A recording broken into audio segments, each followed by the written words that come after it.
साथियों, आप लोगों ने अक्सर न्यूज़पेपर में, टेलीविज़न में और अलग अलग प्लेटफॉर्म्स पे इंडस्ट्रियल प्रोडक्शन के बारे में सुना होगा और देखा होगा। इसमें जो है अक्सर बताया जाता है कि इंडस्ट्री जो है ग्रो कर रही है इतने परसेंटेज से, या जो है इसमें जो है रिसेशनरी कंडीशन आ रही है, डाउनफॉल हो रहा है।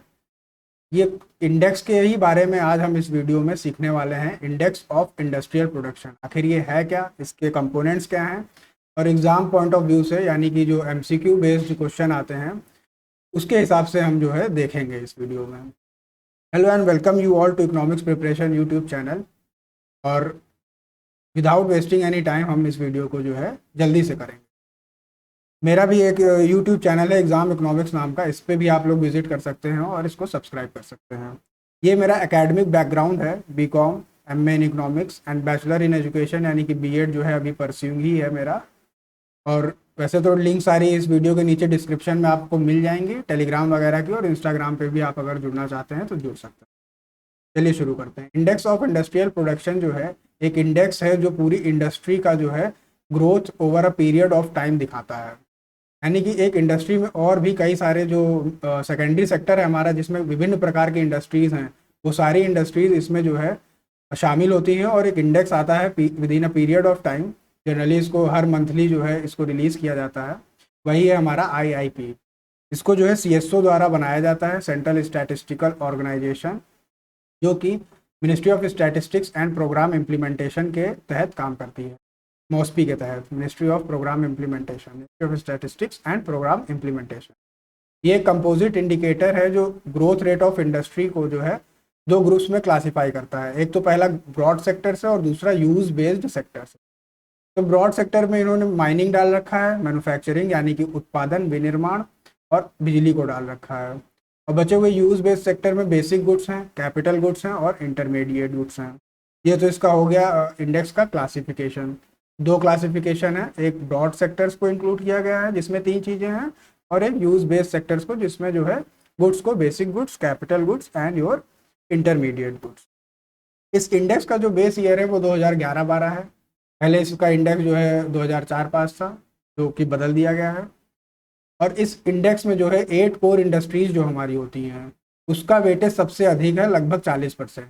टू बी स्पेसिफिक, ये 40.27% जो है 8 कोर इंडस्ट्रीज का जो वेटेज है इस इंडेक्स में। यानी कि जो 8 कोर इंडस्ट्रीज है इसका वेटेज सबसे अधिक है। इसके अलावा भी और भी इंडस्ट्रीज होती हैं, बचा हुआ वेटेज उन इंडस्ट्रीज को जाता है।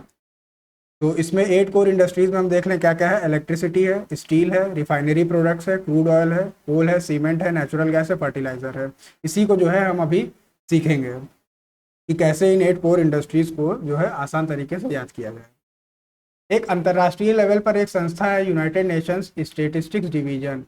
उसने ये रिकमेंड किया था कि इस इंडेक्स में जो है क्वारिंग को डाला जाए, gas steam, air conditioning, sewerage, water supply, waste management, इन सारी चीज़ों को भी जो है जोड़ा जाए। पर भारत में ये संभव नहीं हो पाया। इसलिए संभव नहीं हो पाया कि मंथली बेसिस पर इन सारे जो सेक्टर्स का डेटा है वो अनअवेलेबल है या जो है बहुत ज़्यादा एक्यूरेट नहीं है। इसलिए अभी के लिए फ़िलहाल इसमें जो है ब्रॉड सेक्टर्स में माइनिंग, इलेक्ट्रिसिटी और मैन्युफैक्चरिंग ही इंक्लूड किया गया है।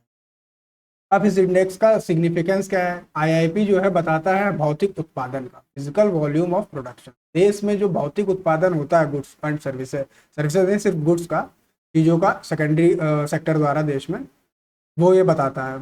It is used by government agencies including the ministry of finance, reserve bank of India, और विभिन्न विभिन्न जो संस्थाएं हैं इस इंडेक्स का यूज़ करती हैं।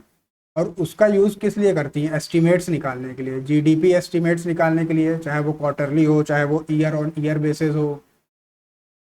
इन सारी चीज़ों में जो है आईआईपी का यूज़ होता है। अगर देश में जो है रिसेशनरी कंडीशंस आने वाले समय में आ रही हैं तो ये इंडेक्स एक तरह से उसको दर्शाता है।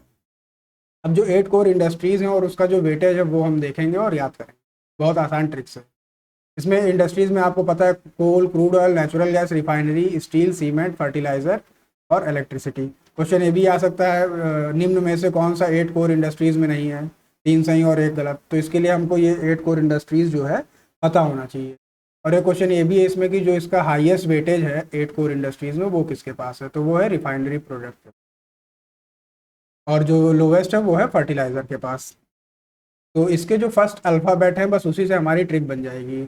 यानी कि ये C for coal and C for crude oil and then C for cement. और बचे हुए 3 हो गए, तो बचे हुए 5 के लिए F, ये ट्रिपल C है, ये एक फ्रेंड्स हैं और इनकी फ्रेंड्स की ट्रिक जो है F for fertiliser, R for refinery, E for electricity, here electricity, then N for natural gas, then S for steel.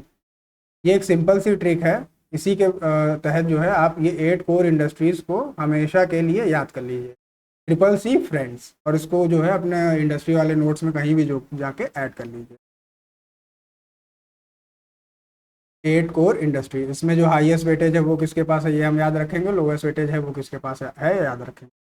फिर कुछ फैक्ट हैं उसको देख लेते हैं इंडस्ट्री से ही related. India is the second largest producer of sponge iron.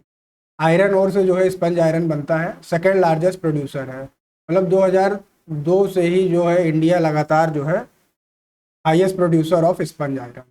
फिर ये एक फैक्ट है, India is the third largest producer of crude steel. Crude steel में जो है इंडिया थर्ड लार्जेस्ट प्रोड्यूसर है। इंडिया में जो है one of the finest steel जो है प्रोड्यूस की जाती है दुनिया में, और इसमें जो मेजर प्लेयर्स हैं उसमें है जैसे टाटा स्टील, ये एग्ज़ाम पॉइंट ऑफ व्यू से इम्पोर्टेंट नहीं है। JWS ग्रुप, इसमें जो है जिंदल स्टील वाले थे इसमें, और हमारा अपना जो है PSU है, Maharatna SAIL Steel Authority of India Limited. इसका जो है एस्टैब्लिश ईयर जो है आप कमेंट करके बताइएगा क्या है।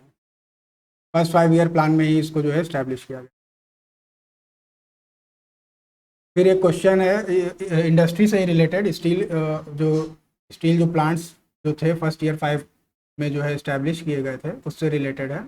इसमें जो है बहुत कन्फ्यूजन होती है बच्चों को, वो कन्फ्यूजन जो है दूर भगाने का काम इस स्लाइड में हम लोग करेंगे।